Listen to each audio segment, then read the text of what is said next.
एक गुरुजी के दो चेले थे। दोनों चेले गुरुजी की रात को सोते समय गुरुजी के पांव दबाया करते थे। तो चेलों ने कहा कि भाई ऐसा करते हैं, गुरुजी एक है हम दो हैं, तो हम गुरुजी को बांट लेते हैं। कैसे बांटेंगे? बोले ऐसा करो, ये आधा शरीर दाएं तरफ का हिस्सा बड़े वाले शिष्य का और बाएं तरफ का हिस्सा छोटे वाले शिष्य का, दाएं पैर बड़े वाले शिष्य की और बायां पैर छोटे वाले शिष्य का।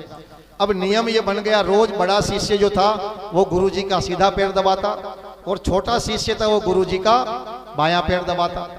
नियम ये हो गया, रोज चेले अपने गुरुजी की सेवा करते। अब एक दिन जो बड़ा वाला शिष्य था वो कहीं बाहर चला गया, अकेला था वो, तो वो अपने बाएं पैर को दबाए, दाएं पैर के हाथ ही नहीं लगाए। बोले ये मेरा थोड़ी, ये मेरा तो ये हिस्सा है। अब बाएं पैर को दबाता जाए, गुरुजी ने करवट ले ली। अब जब करवट ली तो सीधा पैर उल्टे पैर के ऊपर आ गया। तो उसने सोचा कि ये पैर तो मेरे पैर के ऊपर आ गया है। उसने वापस गुरुजी को पलटी मारी, गुरुजी को सीधा कर दिया। गुरुजी ने सोचा ये क्या कर रहा है, वापस गुरुजी सीधे, वापस करवट ली, फिर सीधा पैर फिर उल्टे पैर के ऊपर आ गया।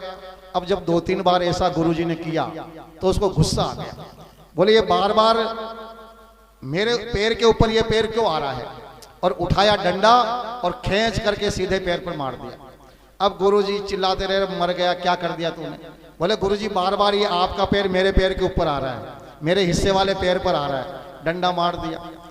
इतने में वो शिष्य भी आ गया, देखा गुरुजी का पैर सूज पर निशान हो गया, सूजन आ गई। बोले गुरुजी ये मेरे पैर के ऊपर ये निशान किसने किया? बोले इस मूर्ख ने डंडा मार दिया। बोले अच्छा मेरे पैर पर डंडा मारा? उसने भी उठाया डंडा और बाएं पैर पर मारने लगा। उसने भी उठाया डंडा और दाएं पैर पे, दोनों इसी से लट्ठम लठ गुरुजी को पीटने लगे। अब गुरुजी चिल्ला रहे हैं, अरे बचाओ, छोड़ो, क्यों, क्या कर रहे हो? बोले गुरुजी आप मत बोलो, आज तो बस इसने मेरे पैर को हाथ कैसे लगाया। अब तीसरा कोई आदमी भाग करके आया, बोले गुरुजी चिल्ला रहे हैं, क्या बात है? देखा तो दोनों शिष्य लाठ लेकर के एक उस पैर को और उस पैर को तोड़ने में लगा।